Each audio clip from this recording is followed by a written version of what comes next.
오늘 이 시간 우리에게 주시는 하나님의 말씀은 마태복음 19장 13절에서 15절까지의 말씀입니다. 저와 한 절씩 교독하겠습니다. 그때 사람들이 예수께서 안수하고 기도해 주심을 바라고 어린 아이들을 데리고 오매 제자들이 꾸짖거늘 예수께서 이르시되 어린 아이들을 용납하고 내게 오는 것을 금하지 말라. 천국이 이런 사람의 것이니라 하시고 함께 읽습니다. 그들에게 안수하시고 거기를 떠나시니라. 아멘. 어린이 주일을 맞아 2부 예배 나오신 여러분 모두에게 하나님의 은혜와 축복이 함께 하시기를 간절히 바랍니다. 우리 앞뒤 잡으시면서 반갑게 인사 나누시겠습니다. 주님의 은혜가 함께 하시기 바랍니다.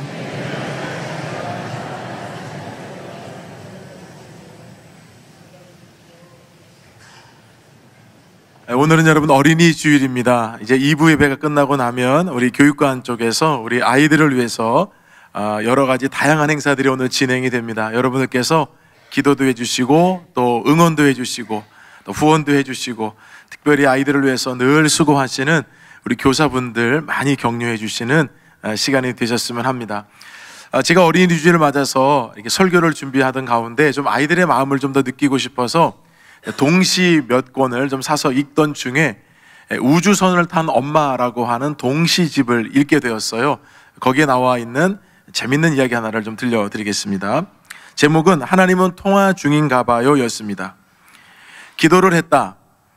예쁘다고 칭찬만 받는 현서를 못생기게 해주시고, 공부를 잘하는 지서를 시험 못 보게 해주시고, 얄미운 민지는 인라인 스케이트 타다가 넘어지게 해주시고. 전화가 왔다.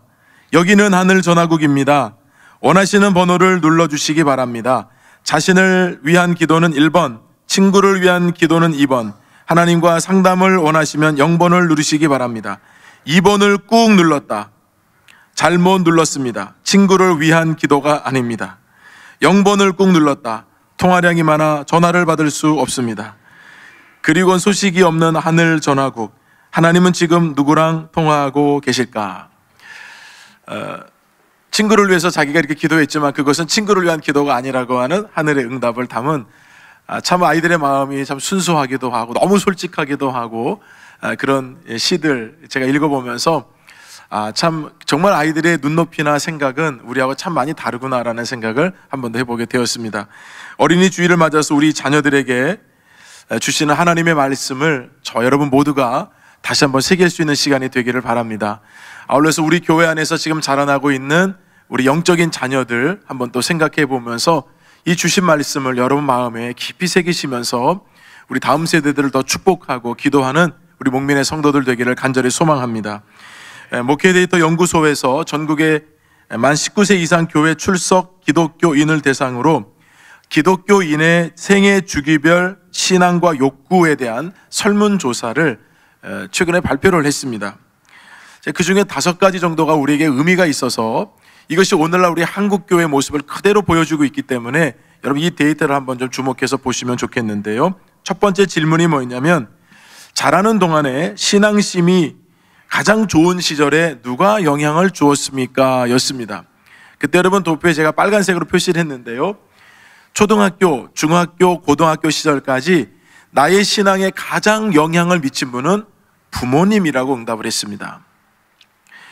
그만큼 부모님께서 아이들이 어릴 때까지는 또 학년기에 있을 동안에는 부모의 신앙이 자녀들에게 거의 절대적인 영향을 미치고 있다는 것이 이 통계 자료에서도 최근에 나온 것이고요. 20대부터는 좀 달라지죠. 부모, 그 다음에 친구, 선후배, 멘토 이렇게 영향을 받고 40대 이후부터는 목회자의 영향을 많이 받는다 이렇게 응답을 했습니다. 두 번째 질문은 그렇다면 자녀의 주일 예배 참석에 관련된 질문이었는데요. 5세부터 19세 자녀를 둔 기독교인 대상으로 자녀가 주일 예배에 자주 참석한다라고 하는 비율은 전체 평균, 여러분 점선으로 되어 있는 것을 보면 전체 평균은 59%입니다. 그런데 도표를 보시면 파란색부터 왼쪽부터 오른쪽으로 이렇게 그래프가 올라가죠. 오른쪽 맨 주황색은 부모가 신앙이 확실하고 나는 하나님 나라를 위해서 그리고 믿음의 자녀를 위해서 나는 이렇게 헌신할 준비와 자세가 되어 있고 이렇게 신앙생활을 하고 있습니다 라고 응답한 부모들입니다. 그러니까 여러분, 이 그래프에서 보는 것은 저 파란색 맨 왼쪽에 있는 부모 신앙 1단계는 부모가 신앙이 거의 없는 겁니다. 그러면 어떻게 되는가? 자녀들도 주일 출석이 현저히 떨어집니다. 반대로 오른쪽으로 가면 갈수록 부모의 신앙이 깊어지면 깊어질수록 자녀의 신앙 또한도 깊어진다는 것이 이 통계 자료가 보여주는 내용입니다. 즉 부모의 신앙이 자녀들에게 절대적으로 영향을 미치고 있다는 겁니다. 세 번째는, 그렇다면 기독 부모들에게 4가지 교육의 내용을 드리면서 지금 솔직하게 자녀들을 양육할 때 어디에 우선순위를 두고 있습니까? 라고 물은 겁니다. 그 4가지는 인성교육, 지성교육, 진로교육, 신앙교육이었습니다. 이 도포를 보시면 맨 오른쪽이 신앙교육인데 제일 그래프상으로 낮습니다. 다시 말하면 앞에 있는 인성, 지성, 진로교육 다 중요하지만 4가지 교육 중에 무엇을 가장 우선으로 두는가? 그 순위에서 신앙교육은 맨 마지막으로 밀려났습니다. 그러나 여러분, 이 그래프에 좀 희망적인 것은 신앙이 깊은 부모는 이 순서가 아니라 역순서라는 겁니다. 부모의 신앙이 있는 경우에는 신앙교육이 1번이다 라고 부모들이 응답을 했습니다. 네 번째, 그렇다면 자녀 신앙교육을 하지 못하는 이유가 뭡니까? 라고 물었을 때 첫 번째가 뭐냐면 각자 너무 바빠서였습니다. 부모도 바쁘고 아이들도 바쁘고 그래서 신앙교육을 제대로 하지 못하고 있다. 두 번째는 부모인 나 자신의 신앙이 확고하지 못해서 자녀들에게 신앙교육을 제대로 하지 못했다. 이렇게 응답을 했고요. 세 번째는 신앙교육의 구체적인 방법을 몰라서 라고 응답을 했습니다. 결국 여러분, 이 그래프를 보시면 왜 우리의 자녀의 신앙교육에 실패하고 있는가? 여러분, 이 내용이 바로 우리의 오늘날의 현실이고 우리의 내용입니다. 부모들에게 자녀 신앙교육의 방법을 모르겠다라고 한 질문에 대해서 더 깊이 한 가지 더 물어봤습니다. 그렇다면 계속해서 신앙교육을 정말 어떻게 하는지 몰라서 못하는 겁니까? 라고 물었을 때 정말 그렇다고 응답한 사람이 무려 56%입니다. 그러니까 교회 다니는 부모 둘 중에 한 분은 자녀 신앙교육을 어떻게 할지 방법을 모르겠다. 56%가 그렇다고 응답을 했다는 겁니다. 일상적인 삶에서 신앙교육을 얼마나 시키는가 물어봤을 때 여러분, 도표에 보시는 대로 전체 부모 기준으로 환산을 해보면 4%밖에 안 됐습니다. 가정예배를 드리든 가정의 성경을 읽든 기도 시간을 갖든 이런 영적인 부분을 자녀에게 양육하고 있다는 것이 4%입니다. 여러분, 이것이 오늘의 우리의 현실입니다. 오늘날 자녀 신앙교육의 문제는 우려를 넘어서 심각한 수준에 도달해 있다는 것을 우리는 자료를 통해서도 확인하고 있습니다. 특별히 여러분, 대학 입시는 이미 자녀 신앙교육의 걸림돌이 된 지 오래입니다. 국내에서 최대의 종교가 무엇입니까? 라고 물으면 기독교도 아니고 불교도 아니고 천주교도 아니고 대학교랍니다. 이미 대학교는 종교 수준입니다. 지난해 사교육부가 우리나라 역대 최고치를 기록했다고 최근에 통계청이 발표를 했습니다. 통계청의 발표에 의하면 영유아부터 초중고까지 사교육비가 우리나라 30조가 넘는답니다. 그리고 사교육을 받는 비율이 80%였습니다. 영유아부터 고등학생들까지 10명 중에 8명은 지금 사교육을 시키고 있다는 겁니다. 이것은 여러분, OECD 국가에서는 있을 수 없는 유일하다는 겁니다. 지금 계속해서 출산율이 줄어들고 아이도 낳지 않고 있는데 정반대로 사교육비가 계속해서 늘어나고 있는 이 기이한 현상이 우리나라에서 계속되고 있다는 겁니다. 조기 교육은 너무 심해져서 제가 지난번에 말씀드린 대로 5세 고시, 7세 고시가 이미 실현되고 있습니다. 여러분, 고시가 뭡니까? 정말 공부의 최고 탑 클래스들이 정말 그것도 어려운 고시가 공부가 여러분 고시인데 5살 아이들한테 7살 아이들한테 어릴 때부터 여러분 의대 가야 된다고 법대 가야 된다고 여러분 공부시키면서 고시교육을 시키고 있다는 거 아니겠습니까? 더 이상 공교육만으로는 성공하기 어렵다고 생각하기 때문에 우리나라에서 일어나고 있는 현상들입니다. 여러분, 아이들을 키우다 보면 지금 스마트 중독 현상도 굉장히 심각합니다. 과위험군에 속한 아이들이 무려 20% 가까이 됩니다. 여러분, 과위험군은 끊기가 어렵다는 겁니다. 저녁에 아이들이 혼밥하는 아이들이 23.3%랍니다. 부모와 식사 같이 안 한다는 겁니다. 10명 중 6명은 우리 아이들이 집에 있을 때 스마트폰으로 시간을 보낸다고 응답을 했습니다. 예전처럼 여러분 놀이터 나가서 놀거나 동네 나가서 친구들하고 노는 시간은 없고요. 혼자 있는 시간, 혼자 게임을 하거나 혼자 스마트폰에 앞에 있는 시간이 과다하게 많다는 겁니다. 공부나 일상생활, 친구들 관계 속에서 우리 아이들은 3명 중 1명은 과도한 스트레스를 받는다라고 응답을 했습니다. 요즘 아이들 키우다 보면 휴대폰으로 인해서 학교에서 발생하는 문제들이 얼마나 많은지 모릅니다. 이 부모님들은 다 공감하신 내용일 거예요.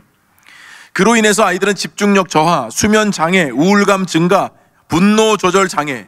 그래서 아이들이 여러분 갑자기 막 급발진한다고 하죠. 갑자기 감정 컨트롤이 안 되는 그런 모든 아이들의 습성을 여러분 가만히 생각해 보면 혼자 있는 시간이 많고 휴대폰 하는 시간이 많고 이로 인해서 아이들이 스스로 고립된 시간을 갖다 보니까 분노 조절까지도 안 된다는 거 아니겠습니까?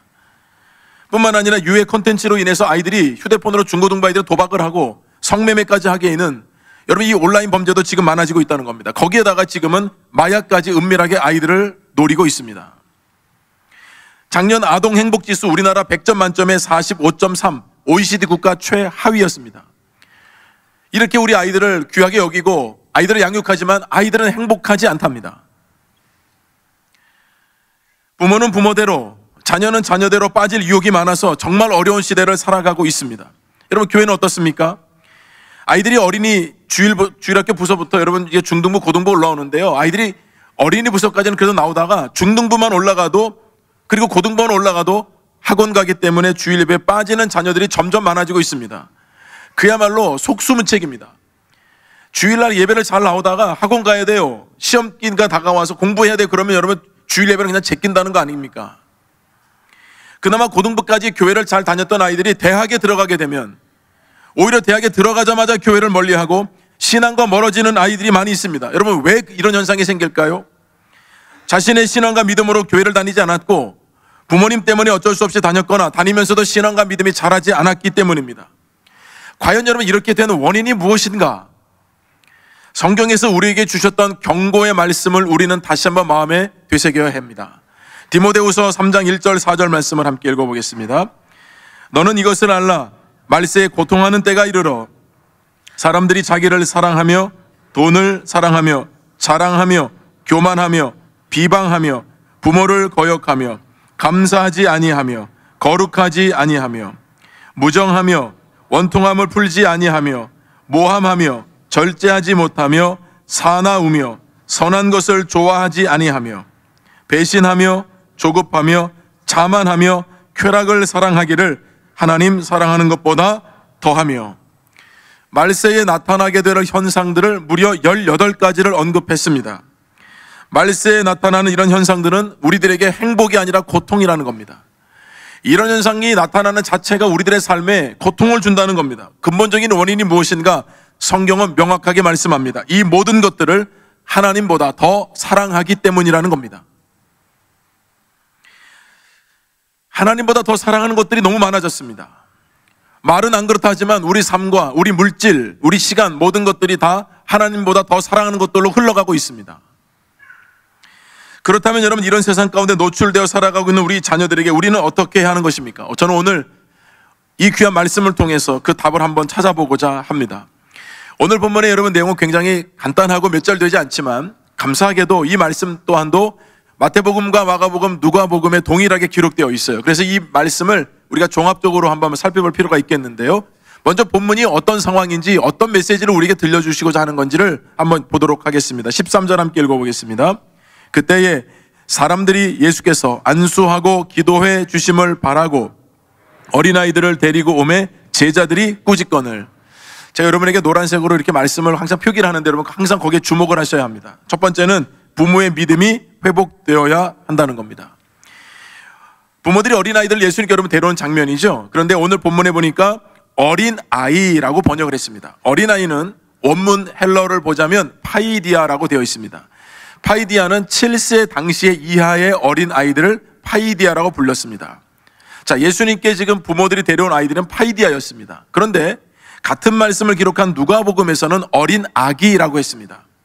어린아기를 원문으로 보면 파이디아란 말을 쓰지 않고 브레페라고 하는 단어를 썼습니다. 브레페라는 단어는 오늘 지금 유아세례 받은 아이들처럼 혼자 아이들이 걸을 수 있는 아이들이 아니고 엄마 품에 안겨서 젖된 아이들, 엄마 품에 안기거나 또는 등에 업을 아이들을 뜻합니다. 자, 그러면 이 말씀을 종합해 보자면 지금 예수님께 아이들을 데려온 부모들 어떤 아이들이냐면 젖먹이부터 등에 업은 아이, 걸을 수 있는 아이, 7세 이하의 또는 10세 이하의 이 아이들이 지금 부모들과 함께 예수님께로 온 상황임을 우리가 알 수 있습니다. 부모들이 아이들을 예수님께 데려온 목적은 아주 분명했습니다. 성경이 말씀하는 대로 예수님께서 안수해 주시고 기도해 주기를 바라서 데리고 왔습니다. 여러분, 이 장면에서 부모가 가진 믿음을 주목해야 합니다. 여러분, 그 당시 관습에서는 태어나서부터 12살 때까지 아이들을 주로 랍비들, 선생이라고 불려지는 랍비들이나 서기관들에게 아이들을 데려가서 기도받는 것은 관습 중에 하나였습니다. 그런데 여러분, 예수님은 성전에 계시는 그런 랍비가 아니었습니다. 예수님은 곳곳에 다니시면서 복음을 전하셨고 병자들을 고치시고 하나님 나라를 선포하셨잖아요. 그러니까 여러분, 아이들을 데리고 예수님께 오는 것은 이건 그 당시에는 쉬운 일이 아닙니다. 왜냐하면 그 당시 아이나 이 엄마들 같은 경우는 취급을 하지 않았어요. 인격적으로 취급을 하지 않았기 때문에 만약에 부모가, 특히 엄마가 아이들을 데리고 온다 예수님께, 여러분, 이것은 그 당시 관습에는 맞지 않았기 때문에 사실은 부모에게는 굉장한 용기가 필요했던 겁니다. 자, 여러분, 마태복음 11장 12절 말씀을 함께 읽어볼까요? 세례 요한의 때부터 지금까지 천국은 침노를 당하나니 침노하는 자는 빼앗느니라. 자, 여러분, 부모에게 지금 있는 믿음이 무엇이냐면 침노하는 믿음이었던 겁니다. 적어도 이 부모들에게는 바라는 침노하는 믿음이 있었습니다. 그래서 바라고 데리고 오매라고 되어 있습니다. 바라는 마음이, 예수님께 데리고 오고자 하는 그 바라는 마음이 결국에는 아이들을 예수님께 데려오게 되는 결정적인 계기가 됐다는 것입니다. 히브리서 11장 1절 말씀에 믿음은 바라는 것들의 실상이요 보이지 않는 것들의 증거라 하셨습니다. 믿음이라고 하는 것은 바라는 것들의 실상입니다. 바라는 것이 여러분 눈에 안 보일 수 있지만 바라는 마음부터가 이미 보여지는 실상이 된다는 겁니다. 그러니까 여러분, 이 부모들은 자기 자녀들을 주님 앞에 데리고 올 때 이미 주님께 바라는 그런 마음이 그들의 믿음 가운데 있었다는 것이에요. 자, 여러분, 이런 믿음을 가지고 자녀들을 데리고 왔는데 예수님의 제자들이 꾸짖었습니다. 꾸짖게 된 여러 가지 이유가 있을 텐데요. 먼저는 여러분 어린아이들을 먼저 꾸짖었겠습니까? 그것이 아니고 누구를 먼저 꾸짖었을까요? 데리고 온 부모를 꾸짖었던 겁니다. 왜 꾸짖었는가? 그 당시 말씀드렸잖아요. 여자들이나 여러분 아이들은 귀찮은 존재, 하찮은 존재라고 여러분 여겼고, 특별히 아이들 같은 경우는 그렇게 취급을 했기 때문에 제자들이 볼 때도 지금 상황에 맞지 않는 겁니다. 예수님이 지금 공생의 사역을 하고 계시는데 지금 아이들이 낄 자리가 아니라는 겁니다. 그러니 그 아이들을 데리고 온 부모들을 제자들은 꾸짖었습니다. 원문에 보면 금지시켰다 되어 있습니다. 여러분, 제자들의 이런 모습 속에서 우리들의 모습이 있습니다. 우리도 자녀들을 양육할 때 보면 꾸짖어야 할 때는 꾸짖지 못하고 꾸짖지 않아야 할 때는 꾸짖게 되다 보니까 나중에 여러분 이것이 감정이 꼬이고 얽히고 설켜서 여러분 부모의 통제가 되지 않는 자녀들이 얼마나 많이 있습니까? A.W. 토저 목사님은 영적 성공의 삶은 하나님 이외의 모든 것을 버리는 것이라고 강조했습니다. 주님이 사랑하시는 것을 사랑하게 만들고, 주님께서 소중히 여기는 것을 소중하게 여기게 만들고, 주님이 싫어하는 것을 싫어하게 하는 것이 여러분 교육이라는 겁니다. 그것을 가르치지 않으면 역방향으로 가겠죠. 하나님이 원하는 것을 하지 않고 하나님이 싫어하는 것을 하고, 그러니 여러분 그런 교육들이 우리가 제대로 어릴 때부터 아이들에게 신앙적인 이런 메시지들을 제대로 주지 않았다는 것을 성경이 말씀하는 겁니다. 출애굽기 말씀에 보면 하나님께서 모세를 통해 이스라엘 백성들을 약속의 땅으로 이끌어내시는데요, 문제는 마음이 완악하고 강박한 바로 왕이 이스라엘 백성들을 내보내주지 않는 겁니다. 하나님께서는 애굽 땅과 백성들 그리고 그들이 섬기는 신에 대해서 엄청난 재앙을 내리셨습니다. 첫 번째는 나일강을 피로 물들게 하는 것이었습니다. 여러분, 나일강은 그 당시 애굽의 젖줄입니다. 생명수입니다. 근데 여러분 그 나일강을 하나님이 재앙을 내리셔서 피로 변하게 하셨습니다. 그 안에 있는 물고기가 죽었습니다. 악취가 납니다. 물을 먹을 수가 없었습니다. 그런 재앙을 받았음에도 불구하고 애굽 왕 바로는 이스라엘 백성들을 애굽에서 내보내지 않았습니다. 하나님이 내보라고 하는데도 불구하고 버텼습니다. 두 번째, 세 번째 계속해서 하나님이 재앙을 그 땅에 내리셨습니다. 티끌이 이가 되고 파리 재앙, 가축의 죽음, 악성 종기 재앙, 우박의 재앙, 메뚜기 재앙까지 8가지 재앙이 쉼없이 여러분 애굽에 재앙이 내렸습니다. 감당하기 어렵고 버티기 어렵지만 애굽 왕 바로는 강박한 마음에 끝까지 버텼습니다. 왜? 사람들을 소중히 여기지 않았기 때문입니다. 이렇게 여러분 8가지 재앙을 받자 바로 왕이 모세에게 이런 말을 합니다. 우리 출애굽기 10장 10절 11절 함께 읽어보겠습니다. 바로가 그들에게 이르되 내가 너희와 너희의 어린 아이들을 보내면 여호와가 너희와 함께 함과 같으니라. 보라, 그것이 너희에게는 나쁜 것이니라. 그렇게 하지 말고 너희 장정만 가서 여호와를 섬기라. 이것이 너희가 구하는 바니라. 이에 그들이 바로 앞에서 쫓겨나니라. 이런 바로 왕은요, 안 보내겠다는 겁니다. 어린아이가 됐든 누가 됐든 안 보내겠다는 겁니다. 특별히 근데 여러분, 어린아이들 함께 보내지 않겠다고 여러분 얘기한 것은 아이들을 볼모로 잡겠다는 겁니다.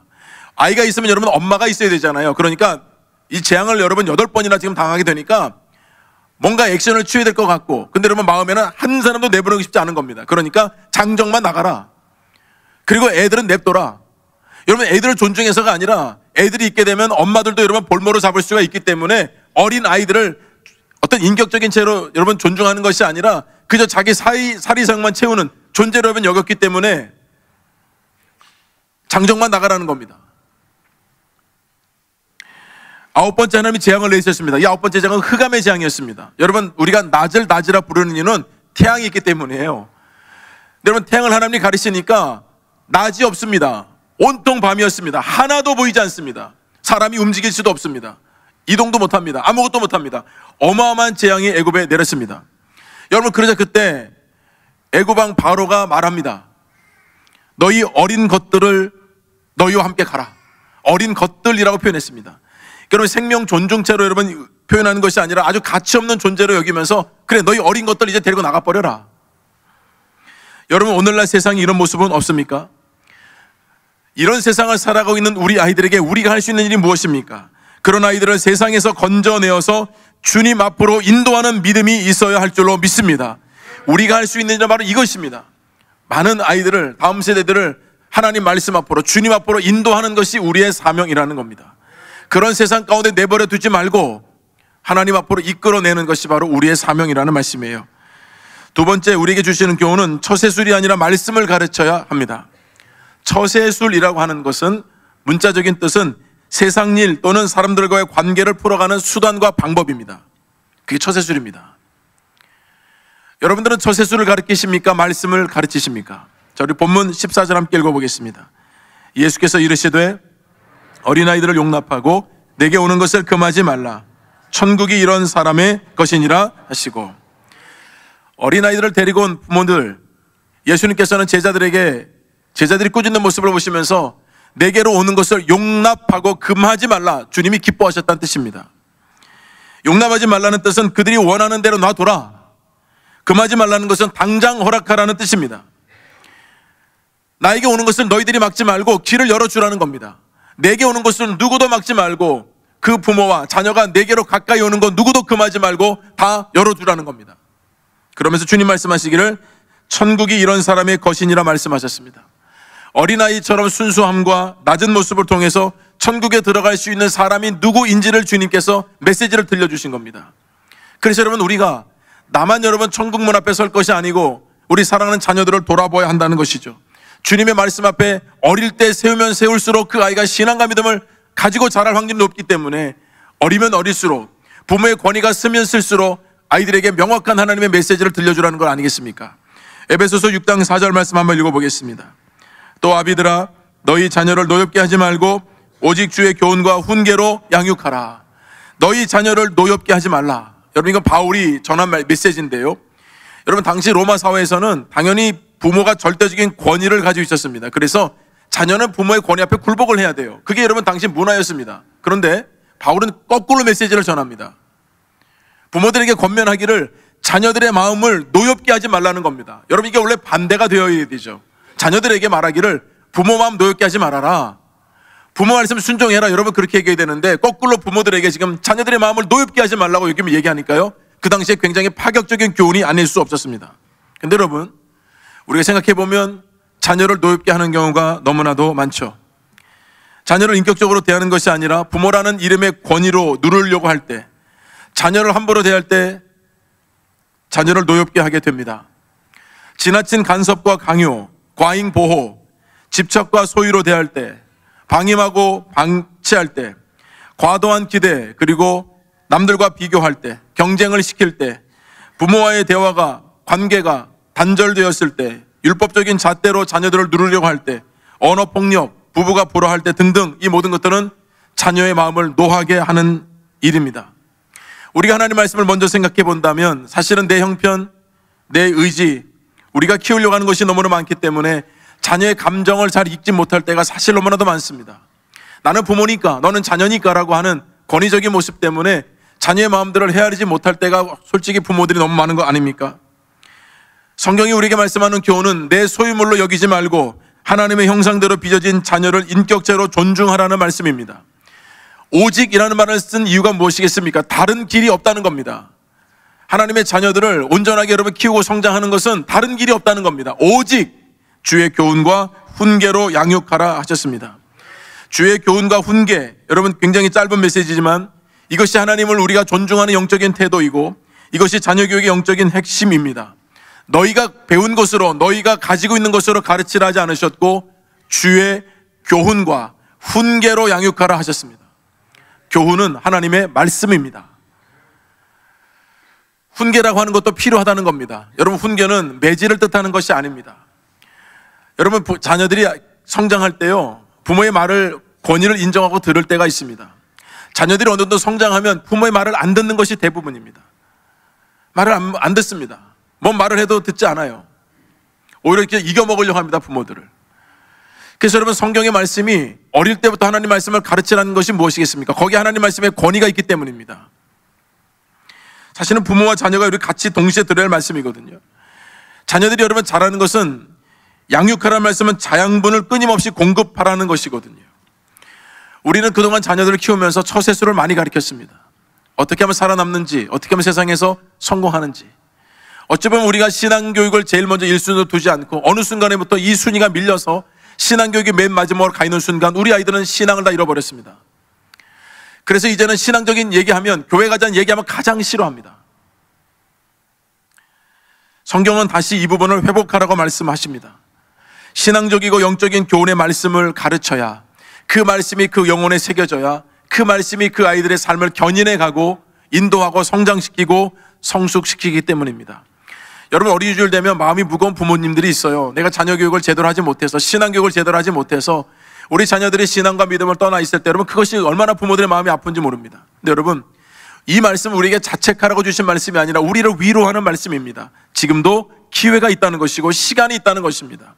지금도 여러분, 우리가 끊임없이 자녀들을 위해서 기도하고 하나님 말씀으로 내 삶이 회복될 때 분명히 자녀들은 우리의 삶의 자리를, 신앙의 자리를 보고 배우기 때문에 그런 선한 영향이 있을 것이고, 무엇보다도 주님 앞에 자녀를 위해서 눈물로 기도하는 부모가 있을 때 하나님은 그 자녀를 포기하지 않으실 줄로 믿는 것입니다. 여러분, 모든 가족들, 자녀들이 신앙의 대를 아름답게 이뤄가기를 주님의 이름으로 축원드립니다. 세 번째 교훈은 주님만이 전부이심을 알게 해야 한다는 것입니다. 여러분, 주님 앞으로 아이들을 데려왔던 부모들을 생각해 보면 여러 사연들이 여러분 있지 않았을까요? 혹이라도 데리고 온 아이들 중에는 어릴 때부터 장애를 가진 아이도 있었을 것입니다. 많이 아픈 아이도 있었을 겁니다. 발육 상태가 좀 늦은 아이도 있었을 겁니다. 여러분, 그런 문화적인 상황에서 자기 자녀를 주님 앞에 데려나온 부모는 너무나도 절박했을 겁니다. 그런 가운데 여러분, 제자들이 부모를 꾸짖을 때 마음이 여러분 상처도 되었겠지만 주님께서 말씀하시기를 내게 오는 것을 금하지 말고 용납하라고 하시는 그 주님의 말씀에 얼마나 큰 위로가 되었을까요? 길을 열어주라고, 나한테 가까이 오는 건 너희들이 금하지 말라고 하시면서 한 명 한 명을 예수님께서 안수해 주셨습니다. 그리고 기도해 주셨습니다. 얼마나 많은 복을 받았을까요? 마가복음 10장 말씀에 보면 안수하시고 축복해 주셨다. 예수님의 손이 직접 그 머리 위에 얹어지고 예수님께서 친히 안수하며 기도해 주시는 장면이 얼마나 감동적으로 느껴지는지요. 우리 교회도 매월 첫째 주 토요일은 전 세대가 함께 모여서 예배 드리는 월삭 새벽 기도회입니다. 제가 좀 아쉬운 것은 월삭 새벽 기도회에 직분자도 잘 안 나오는데요, 아이들이 나옵니다. 그리고 청년들이 나옵니다. 적어도 한 달에 한 번만이라도 자녀들과 함께 새벽에 나와서 예배 드리고, 예배를 드린 이후에는 이 자리에서 제가 안수를 합니다. 안수하는 시간이 1시간 정도 걸립니다. 새벽 예배 5시 시작해서 6시 끝나면 6시부터 제가 여기서 앉아서 안수를 시작하면 7시 돼야 끝납니다. 생각해보면 아이들이 참 대단한 생각을 하죠. 왜냐하면 아이들이 안수를 받으려고 1시간을 기다려야 되기 때문입니다. 처음에 받는 아이들은 빨리 받지만 뒤에 받는 아이들은 적어도 30분 이상 제가 7시까지 안수를 하니 그때까지 기다리는 아이들이 있습니다. 기도 제목을 적어서 가지고 나와서 안수를 받고 갑니다. 저는 그 안수할 때마다 오늘 본문에 등장하는 그 부모의 마음이 느껴집니다. 얼마나 절박하고 간절하면 이 시간에 나와서 이렇게 안수를 받고 갈까? 부천에서 택시를 타고 오고 자차를 이용해서 먼 곳에서부터 이 월삭 새벽기도에 나오는 이 부모들이요. 아이들이 때로는 잠들어 있지만 그 아이들 들쳐맺고 와서 여기서 안수 받겠다고 끝까지 기다리는 부모들이요. 제가 그러면 감동을 안 받을 수가 있겠습니까? 내 자녀의 미래는 주님 손에 달려 있음을 고백한다라고 하는 그 믿음이 부모들에게 있었던 겁니다. 그분들은 한 달에 한 번 있는 월사, 나와도 그만이고 안 나와도 그만이라고 여러분 생각하지 않습니다. 안수 받는 거 받아도 그만이고 안 받아도 그만이지 뭐 이런 생각이면 여러분 그 새벽에 자녀들 데리고 나오겠습니까? 주님을 향한 사모함, 하나님이 주신 자녀를 내가 키울 수 없기에 하나님께 맡깁니다. 우리 아이를 인도해 주십시오. 하나님의 손의 뜻대로 이 아이를 키워주십시오라고 하는 그런 믿음이 여러분 있기에 자녀들을 데리고 나와서 적어도 한 달에 한 번씩 함께 예배드리면서 영적인 흔적을 남겨주는 것입니다. 그래서 저는 정말 간절히 기도하거든요. 부족한 종의 손에 주님의 손을 얹어주셔서 지금의 이 기도가 우리들의 아이들의 삶을 축복하는 축복의 통로가 되게 해주시고 때를 따라 도우시는 하나님의 은혜로 이 기도가 열매 맺게 해달라고 간절히 기도합니다. 저는 반드시 주님께서 그렇게 응답해 주실 줄로 믿습니다. 그래서 저는 아이들의 마음속에 영적인 흔적을 새기는 시간이라고 생각하고요. 저는 이 시간이 우리 아이들의 앞길에 영적인 경쟁력을 주는 그런 시간이고 그런 마음의 흔적을 새기는 시간이라는 마음의 확신을 갖게 되니까요. 지금은 여러분 눈에 잘 안 보이죠, 아이들이 크는 거. 근데 여러분 제가 안수를 하다 보니까요, 애들이 한 달에 한 번씩 오잖아요. 부쩍부쩍 커 있습니다. 제가 벌써 8년이 되니까요, 이 어릴 때 안수 받았던 아이들이 지금도 안수 받아요. 고3까지도 여러분 와서 안수 받습니다. 고3들 여러분 피곤하죠, 힘들죠. 근데 토요일날 월삭 때 되면 새벽기도 나와가지고요, 안수 받겠다고. 목사님 힘들어요, 저 안수 좀 해주세요. 제가 그러면 마음이 울컥합니다. 여러분 저에게 무슨 능력이 있겠습니까? 그래서 주님께 간절히 기도합니다. 주님, 부족한 종의 손에 주님의 손을 얹어주십시오. 이렇게 절박하고 간절한 마음으로 나오는 아이들을 하나님 꼭 기억해 주십시오. 그리고 이 아이를 하나님께서 쓰시고자 할 때 준비된 하나님의 사람으로 써주십시오. 최근에 연탄길 작가로 알려진 이철환 집사님께서 흔들리는 날들의 기도라고 하는 책을 내셨는데 시집입니다. 제가 이 시집을 읽다가 한 이야기를 제가 들으면서 그리고 이분의 고백을 제가 들으면서 저도 아멘 하면서 이 고백이 하나님께 드렸는데 한번 여러분 마지막으로 들려드리겠습니다. 표범에 대한 동물학자의 이야기입니다. 표범은 홀로 사냥합니다. 몸을 낮추고 발걸음을 죽이고 먹이가 있는 곳까지 최대한 다가가 순식간에 기습 공격을 합니다. 표범의 탁월한 기습 공격에는 비밀이 있습니다. 표범은 다른 동물에 비해 발바닥에 유난히 털이 많습니다. 먹이가 있는 곳까지 다가갈 때 발걸음 소리를 죽일 수 있는 최고의 장치를 가지고 있는 겁니다. 먹이가 있는 곳까지 은밀하게 가까이 다가갈 수 있는 먹이 경쟁을 위한 장치를 표범은 발바닥에 가지고 있습니다. 정말 소름이 돋더라고요. 우리가 몰라서 그렇지 하나님께서 자연 만물을 통해 다 창조하신 이 피조 세계 가운데는 하나님께서 다 우리가 발견하지 못한 것까지도, 저는 이 표범의 이 발바닥에 이와 같은 장치를 가지고 있는 것을 처음 저도 알았거든요. 이분이 이 이야기를 들려주면서 자신의 고백을 이렇게 담았습니다. 만일 누군가 저에게 당신이 가진 최고의 경쟁력은 무엇입니까? 라고 묻는다면 저의 경쟁력은 하나님이십니다 라고 말할 수 있는 사람이 되고 싶습니다. 주님, 최고의 경쟁력은 명예도 아니요 부도 아니요 이 세상의 그 어떤 것도 아니요 나의 최고의 경쟁력은 하나님이십니다. 주님만이 나의 전부이시고 나의 경쟁력이십니다 라고 하는 이 고백이 여러분의 고백을 넘어서 여러분의 자녀들의 입술과 삶의 자리에도 변함없이 고백되어지기를 간절히 소망합니다.